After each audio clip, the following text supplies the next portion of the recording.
Hey, what's going on, guys? Be strong in the Lord and in the strength of his might. That's what Paul says in Ephesians chapter 6 and verse 10.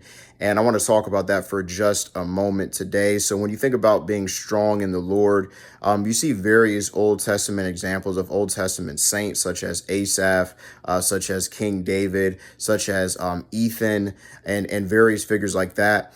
And the Israelites and Moses. Whenever God's people are going through tough situations where in the moment it feels like it's a mountain to climb, that it from a human perspective seems nearly impossible, what the constant admonition was to think and remember the mighty deeds of God. Think with me about some of those deeds. So the first mighty deed of God we read about in the Bible is the creation of everything. God made everything in this universe, everything in this world in 6 24-hour days, spoke it into existence. God said, let there be light, and there was light. So look around. Look at God's beautiful creation and just think about the fact that God spoke all of this beauty.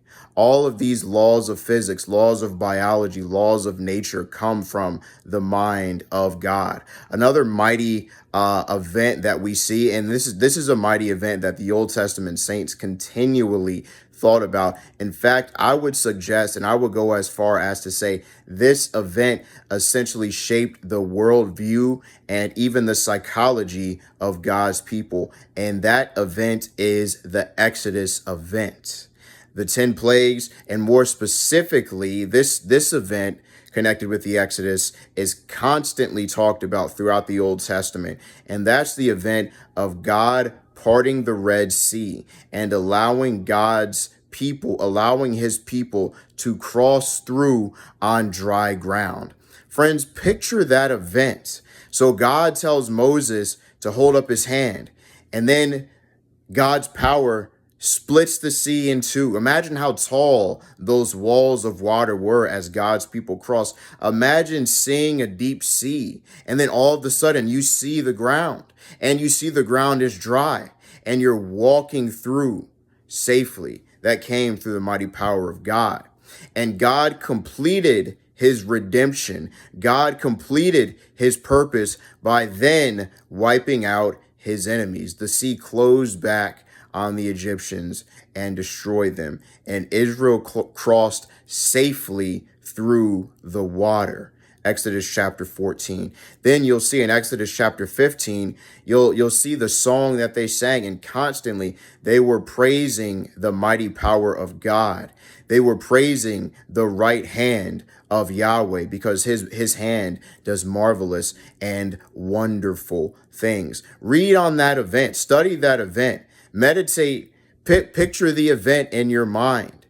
Look up the evidence for that event. There's a book, I believe the book is called The Case for the Exodus, where the guy who wrote the book, I believe he's a researcher, and he goes through the various pieces of evidence for the Exodus, such as golden chariot wheels found in the Red Sea and things of that nature. And just think about this event happened. So if we serve a God that powerful, that has shown his power by controlling nature, by parting a sea, and you think about another event that God showed God incarnate when he walked on the sea. He came to his disciples walking on the sea. When you think about what God has done, and you muse and you think on those mighty deeds, then what you are suffering and the trial you are going through seems less insurmountable. Doesn't mean that the trial will go away, but it does mean that you are able to plug into the mental and the heart space that God wants his people to have, so that you can fly high like the eagle, so that you can have joy, renewed joy. Just some things to think about, guys. Very blessed, very thankful. Until next time, I'm out. Peace.